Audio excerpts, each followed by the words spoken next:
ఓం శ్రీ మాత్రే నమః.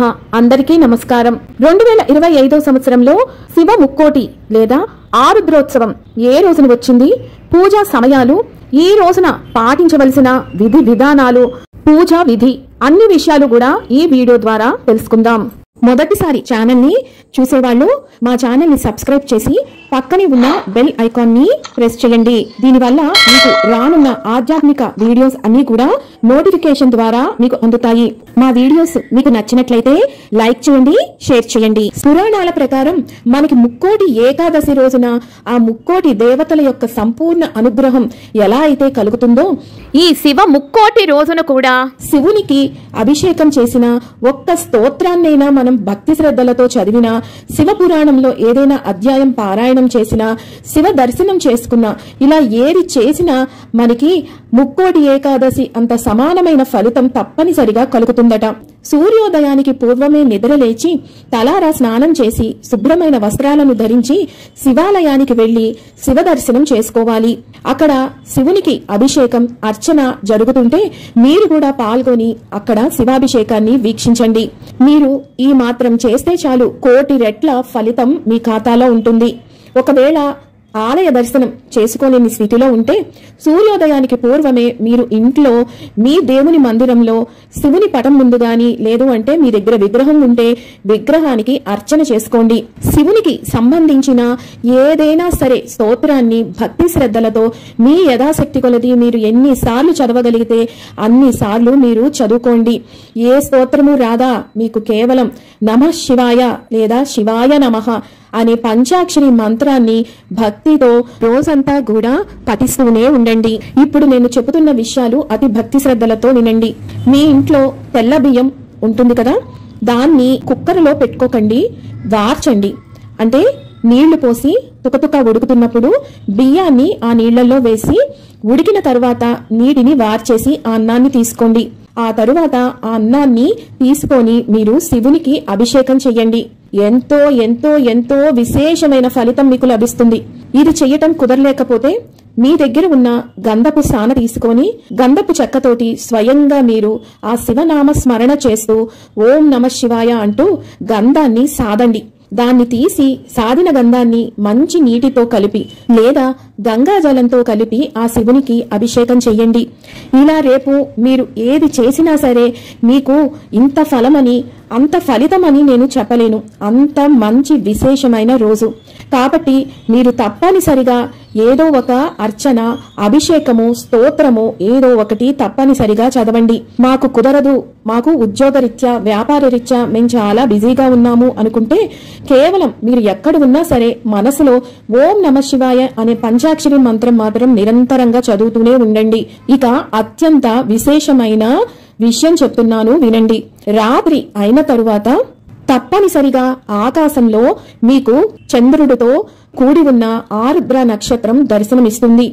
3 నక్షత్రాలు సమాంతరంగా ఉంటాయి, అంటే ఒకే లైన్ లో మీకు ఉంటాయి. అదే ఆరుద్ర నక్షత్రం. ఆ నక్షత్రాన్ని మీరు తప్పనిసరిగా దర్శనం చేసుకోండి. ఆరుద్ర నక్షత్రంలో ఆ శివ స్వరూపాన్ని దర్శనం చేసుకునే మహద్భాగ్యం మనకి కలుగనున్నది. కాబట్టి ఎట్టి పరిస్థితుల్లో మీరు ఏ పూజ చేసినా చెయ్యకపోయినా ఈ నక్షత్ర దర్శనం మాత్రం తప్పనిసరిగా చేసుకోండి. మీకు సాక్షాత్తు ఆ శివ దర్శనమే ఉన్నది. ఎవరు ఎటువంటి పూజ చేసినా ఈ నక్షత్ర దర్శనం చేసుకున్నా ఆ శివునికి కుమారస్వామి కన్నా ఎక్కువ ప్రీతికరమైన భక్తులం మనమే అవుతామట. అది పెద్దలు చెప్తున్నారు. ఉపవాసం ఉండాలి అనుకుంటే కనుక తప్పనిసరిగా ఉండవచ్చు. ఉపవాసం ఉండి సాయంత్రం నక్షత్ర దర్శనం చేసుకున్నాక మీరు ఉపవాస దీక్షను విరమించుకోవచ్చు. ఇంకొక అత్యంత విశేషమైన విషయం చెప్తున్నాను. మనకి ముక్కోటి ఏకాదశికి ఉత్తర ద్వార దర్శనం ఎలా ఉంటుందో శివాలయాల్లో మనకి ఉత్తర ద్వార దర్శనం ఉంటుంది. మనల్ని శివాలయంలోకి ఉత్తర ద్వారం గుండానే దర్శనానికి పంపిస్తారు. కాబట్టి శివాలయానికి వెళ్ళినప్పుడు ఆ ద్వారం గుండానే శివ దర్శనం తప్పనిసరిగా చేసుకోండి. ఇక నైవేద్యాల విషయానికి వస్తే మీరు ఏ ప్రత్యేకమైన నైవేద్యాలు చెయ్యనవసరం లేదు. ఒక పండు, లేదు అంటే బెల్లము, పంచదార, మీకు శక్తి ఉంటే క్షీరాన్నము, మీరు ఇలా ఏదైనా సరే నైవేద్యం కింద సమర్పించవచ్చును. శివునికి అభిషేకం చేసిన అన్నాన్ని ఇంటి సభ్యులు అందరూ కూడా ప్రసాదం కింద తప్పనిసరిగా స్వీకరించండి. ఇక ప్రతి ఒక్కరూ ఈ రోజున ఇవన్నీ చేశాము, కలిగే ఫలితం ఏంటి అని అనుకుంటారు కదా. భర్తతో అన్యోన్య దాంపత్యం సిద్ధిస్తుంది, అఖండ సౌభాగ్యం లభిస్తుంది, స్థిరమైన స్థిరాస్తులు లభిస్తాయి, సిరి సంపదలు సుఖ సంతోషాలు లభిస్తాయి. దీర్ఘకాల సంతానం లేక బాధపడుతున్న వాళ్ళకి తప్పనిసరిగా సంతాన భాగ్యం కలుగుతుంది. ఇక గవర్నమెంట్ ఉద్యోగం కోసం లేదా ఉద్యోగ ప్రయత్నాలు చేస్తున్న వాళ్ళు, అలాగే ఉద్యోగంలో ఎన్నో ఎదురు దెబ్బలు ఆటంకాలు ఎదుర్కొంటున్న వాళ్ళు, ఎన్నిసార్లు ఉద్యోగానికి ప్రయత్నించినా అస్సలు రాని వాళ్ళు, ఇలా ఏదైనా సరే వాళ్ళకి కూడా పూజ చేస్తే వాళ్ళకి కోరుకున్న కోరిక తప్పనిసరిగా నెరవేరుతుందట. అలాగే బిజినెస్ లో వ్యాపారంలో కూడా మీకు ఉన్నత స్థితికి ఎదగాలి అంటే అది పరిష్కార మార్గాన్ని చూపిస్తుంది. పిల్లలకి చదువులో విద్యలో రాణించాలన్నా ఇలాంటిది ఏ కోరికైనా సరే మీ పూజా ఫలితంలోనే దాగి ఉన్నది. మీరు చేయవలసింది కేవలం ఒకటే, ఆ శివనామ స్మరణ, ఆ ఆరుద్ర నక్షత్రం యొక్క దర్శనం. మీరు ఎప్పుడైతే ఆ నక్షత్ర దర్శనం చేసుకుంటున్నారో మీకు ఉన్న కోరికను భక్తితో కోరుకోండి, తప్పక నెరవేరుతుంది. ఇది శాస్త్రవచనం. 2025 సంవత్సరంలో శివ ముక్కోటి అలాగే ఆరుద్రోత్సవం ఏ రోజున వచ్చింది అంటే ఆర్ద్ర నక్షత్రం ప్రారంభం 12 జనవరి 2025 ఆదివారం ఉదయం 11:32 నుండి 13 జనవరి 2025 సోమవారం ఉదయం 10:58 వరకు ఆర్ద్ర నక్షత్రం ఉన్నది. శివ ముక్కోటి ఆరుద్రోత్సవం నిర్వహించుకోవాల్సిన తేదీ 13 జనవరి 2025 సోమవారం రోజున.